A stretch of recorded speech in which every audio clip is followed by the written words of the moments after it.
नमस्कार, मी आहे अँकर पूजा शर्मा आणि पाहत आहात प्रजाशाहीचा आवाज, जिथे सत्य बोललं जातं आणि प्रश्न सत्तेला विचारले जातात।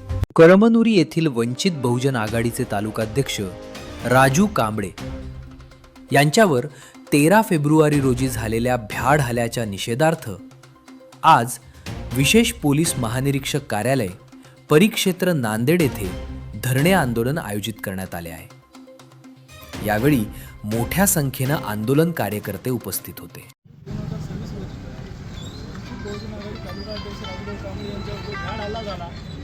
भ्याड हल्ला झाल्याच्या नंतर ज्या दिशेने गाडी गेली त्या दिशेने गेलेली गाडी पोलीस प्रशासनाला भेटली, पण ती गाडी गावामध्ये आली, कुठे थांबले, कुठे गेले याचा प्रशासनाने अजूनही शोध लावलेला नाही।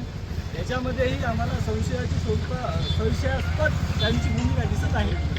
आणि महत्त्वाचं सांगायचं म्हणजे जेव्हा हल्ला झाल्याच्या नंतर 10 मिनिटांमध्ये पोलीस प्रशासन हजर होऊन सुद्धा जवळच्या चौकीमध्ये त्यांच्या आसपासच्या बीटमध्ये जे काही असतील ते त्यांच्या मदतीने ते या आरोपींचा तपास लावू शकले असते, हा तपास का लावला गेला नाही?